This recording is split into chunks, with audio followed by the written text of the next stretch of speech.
আসসালামু আলাইকুম। কেমন আছেন সবাই? আমি তো আলহামদুলিল্লাহ ভালো আছি। অনেক দিন পর একটা ভিডিও ক্লিপ নিয়ে চলে আসছি। বাড়িতে গেছিলাম, ওভাবে ভিডিও আর কি করা হয় নাই, একটু ব্যস্ততার কারণে সবকিছু মিলে দিনগুলো অনেক ভালো খারাপ মিলে কিন্তু কেটে গেছিল।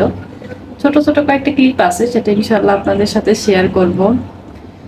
চৈত্র মাসের গরমে মানে সব জায়গাতে কাঠফাটা রোদ, রোদের তাপে ঈদ কেমন কাটছে সবার অবশ্যই কিন্তু কমেন্ট করে জানাবেন।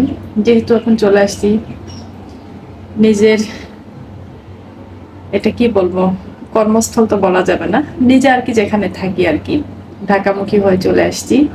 ঢাকাতেই এখন আছি, সেই আগের জায়গা, আগের দিন, আগের ব্যস্ততময় সময়গুলো এখন আমার পার হচ্ছে। তারপরও আলহামদুলিল্লাহ প্রচুর গরম কিন্তু। আর রান্নাঘরে একটু কিন্তু, যেহেতু দক্ষিণ দিকে মানে একটু হাওয়া বাতাস আসে, এই কারণে কিন্তু এখানের দ্বারে আপনাদের সাথে আমি কথা বলি টুকটাক। তো সবার ঈদ কেমন কাটছে অবশ্যই কিন্তু জানাবেন। আর যারা এখন পর্যন্ত আমার এই ছোট্ট চ্যানেলটি সাবস্ক্রাইব করেন নাই, প্লিজ সবাই সাবস্ক্রাইব করবেন, পাশে থাকা বেল আইকনটি কিন্তু অবশ্যই প্রেস করবেন। চেষ্টা করব আপনাদের সাথে আবার টুকটাক বক বক করা, এটা ছাড়া তো কোনো কাজ নেই। যাই হোক, যেটা বলতেছিলাম, অনেক গরম, অনেক গরম। কারণ আমরা যে এখানে থাকি, এখানে চারপাশে অবশ্য গাছপালা আছে, কিন্তু করে কোনো আর কোনো বিল্ডিং নাই। লাস্ট এটা তিনতলা, প্রচুর গরম। আর এই যে ঈদের পর থেকে আসার পর থেকে এত পরিমাণ তাপ, খুব খারাপ অবস্থা।